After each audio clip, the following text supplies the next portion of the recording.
What is up, everyone? Yours truly, Valencia King, here with another incredible episode of The Dialogue. And I am excited because this is our special Father's Day series where we are continuing to highlight and celebrate fathers throughout the month of June. I am joined by an incredible father, Mr. CEO, aka of the No Advisory Gang. So we gotta chop it up about that a little bit later. But first things first, Mr. CEO. How are you? I am splendid. First and foremost, I want to say thank you for having me. This is an honor. I don't get asked to do these things much. So, I'm very honored to be asked to come on this platform. Thank you. Oh, it's absolutely my pleasure. Like I said, we want to continue to celebrate dads and fathers and just, beyond just one day of Father's Day, because as I've been saying, if you've been watching this series, everyone, I'm going to sound like a broken record, but there's no clocking out of parenthood. There's no PTO. There's no vacay time. So we want to continue the celebration beyond just one day. So let's go ahead and dive in and let's talk about the moment that you found out you were becoming a father. That would have been with your son who's now a teenager. So Right. take me through those moments, man. Oh man, I believe I was a young lad at the time. I don't want to tell my age. Uh, and for me, I always loved kids. So when I got the notice that my wife told me, she was like, we having our baby, certain guys' reactions, differ from others, but I was like super happy. I was like, oh, word. I was just, first of all, I want to make sure I had a healthy child. But I know as a man, I wanted my first child to be a son. So, Mhm. when I found out that it was going to be a boy, yeah, I was super happy. I was ready. I was young, but I felt like I was ready to step into that fatherhood. Right, of course, of course. Now, when you say, stepping into that fatherhood journey, was there a transitional period of where you were having to go from, okay, husband, united front with the wife, but now fatherhood? So did you feel like your mindset shifted at all? Yeah, it definitely shifted because I was younger at the time, so I was still I wasn't my wife at the time, it was my girlfriend. So, I was still trying to sow my royal oath, so to speak, and then, having a child coming into the equation. And then sometimes, they got the stigma, well, you trapped, right? So it was like for me, it was just I was ready. And then at being so young, I had like an older mind at the time. I was young doing my thing, but for me at the time, I was like, you know what? It matured me quicker, so to speak. So it was definitely something that I needed because I was running around reckless, doing a whole bunch of stuff. So having a kid, at such an early age, I won't say early, but at a moderate age, really grounded me. Right. Now, you also have the privilege, I may be biased here, but you're also a father of two daughters. Well, no, one So, daughter, one one daughter. daughter, my apologies, Yes, one daughter, yes. and like I said, I may be biased, but I feel as Uh-huh. though daughters, they just have a different energy about when you find out you're going to be a girl dad. So talk to me Yeah. about that. Man, listen, like, and because all like both my sons were planned, right? My daughter, right, came out of left field, and I'm not going to dive into the whole story, but it wasn't supposed to come about, so to speak. So at the time when everything happened, it was like, you know what, this might be the girl.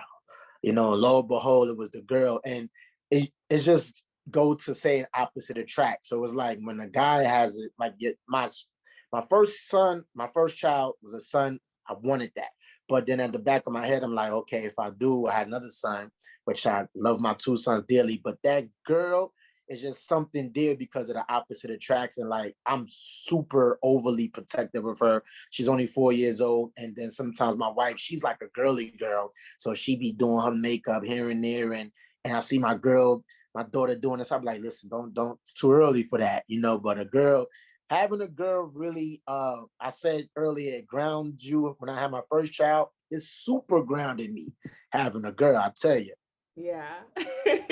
Again, like I said, I'm probably a little biased because my dad is obviously a girl dad too. But yeah, I just feel like there's a different energy when girls come Yeah, into the world. sure is. Yes. Now, Jay, got to shout out Jay Flavor because he actually nominated you along with a couple other fathers when I made the Father's Day post about any dads that want to, have this fatherhood chat with me. So talk to me about, Right. having friends that are also fathers, kind of having a fatherhood tribe. Is that, helpful throughout the journey? I mean, it's definitely helpful because you got people that are relatable to, your circumstances, right? And because me being an older guy now, sometimes I don't relate with the younger crowd, especially in this generation. So it's like having children that ties things together, so you're able to, you may not necessarily individually like the things that they do, or we're not relatable in that aspect, but the children brings everything full circle, makes everything relatable. So it's definitely, good to have people around you that have kids, so you're able to do certain outings, and is bring the kids together. They have other friends that they could grow up with as well, So it's definitely good. I just stay away from the rugrats, though. I hope they don't get no rugrat kids. Right, of course, of course. One of the things that I've been talking with fathers about throughout this series is siblings, because some of the fathers are siblings and then they have multiple kids. So they have, they're raising siblings as well. Are there ever Right. any moments, especially with your sons, where you look at them and you say, man, you acting like my brother right now? Uh, I mean, because every child and person is different as far as like personalities is concerned. But I think that when you have a sibling, is like the certain things that you do to your sibling. Yeah, you look back like, yo, I used to do that with my brother, and I see my two sons doing the same thing. So I mean, it just acts as a teaching lesson. But like, okay, you will see certain things may go left. You're like, listen, I have a brother. I know how it is having a little brother and being the age difference, so to speak, because that's plays a part as well. So because my younger son be wanting to do things that my older son just doesn't want to do. But then having the sister that's close in age, it is an extreme headache, but at least he has that younger sibling, which is his sister, that can run around and do the things that he do. But the hindsight of that is that, that's a girl. So sometimes I'm like, Jaden, that's a girl. I understand you want to be rough and play like your brother, but so just having that balance and the teaching them, okay, this is how you do this with your sister, with your brother, here and there. So Right, right. Definitely, definitely. I hear you, as I've been telling the fathers. I hear you. I understand.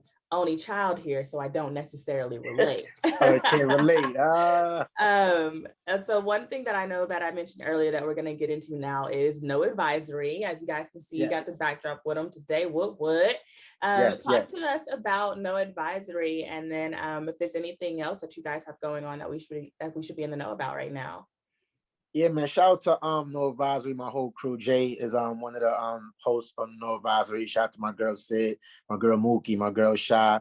I mean, it started actually the basis of the podcast is when I moved out here. I got a clothing line as well. So I kind of wanted to find a way to introduce the clothing line to a broader audience out here in Charlotte. So I was like, I like to talk ish, and then let me start a podcast and see where that goes. So in long story short, I mean, we've been doing it roughly this year will probably be the 5th year. And we won 3 awards out here in Charlotte. And we've got a lot of notable people that we interviewed. And it's just, building a platform and just having other media outlet for people to come to, if you don't want to have to go to the radio, as with podcasting is, so being one of the top ones here in Charlotte, is definitely a blessing.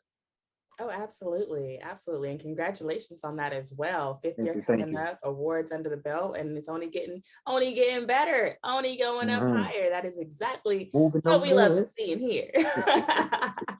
As we wrap up, Mr. CEO, again, this is the Dialogue Special Series celebrating Fathers 2021. Yes. I've been talking to fathers and I've been asking them this question. The term self-care.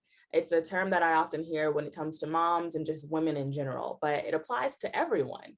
So what Mhm. advice would you give to any fathers out there that need to practice putting their self-care first? That way they can be the best father they can be. That's critical, especially depending on what the father situation is, because me, I'm married, so I balancing being married, being an entrepreneur, having kids, you is imperative that you take the necessary time to separate yourself from it all, and go out, hang out with your fellas and stuff like that, talk your junk, whatever you want to do, but just know that you got a foundation to come back home to that will keep you grounded. So, to all the fathers out there, I know sometimes temptation is out there when you go out there, and you just get into all that stuff. You just for me, I'm I just say, I know, like, I'm coming home to a loving family, wife, my kids. When I run through that door, daddy, daddy, it is no better feeling in the world than your kids running to you and saying daddy, and saying I love you and stuff like that. But,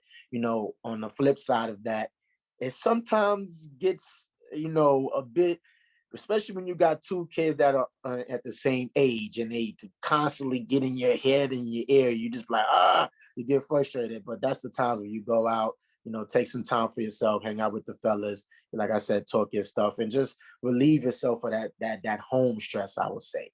So it's definitely vital to take care of yourself outside of your family, to get that mental space alone, and then come back to that. But it's no better feeling. Yeah, thank you for sharing that.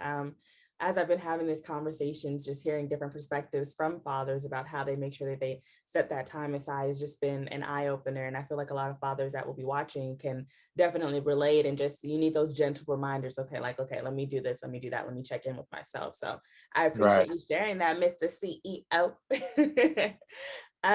Real quick Yes. before we wrap up, let everyone know where they can find more about yourself and No Advisory.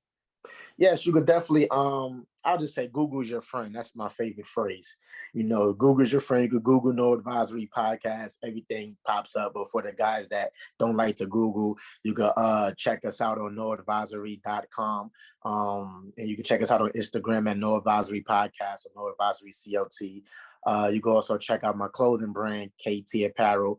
You go to creativethinking.com. That's with a K, and creative thinking apparel. I don't know, creative apparel on Instagram, and you can check me out there and just hit me up. If I'm always giving advice, stuff like that. I got an open mic I run out here too, Training Day CLT. Shout out to all my guys and the artists that are associated with that. And tap in with me, man. Have a conversation. And fathers, if you want to, going through some difficult times, just hit me up, man. I got you.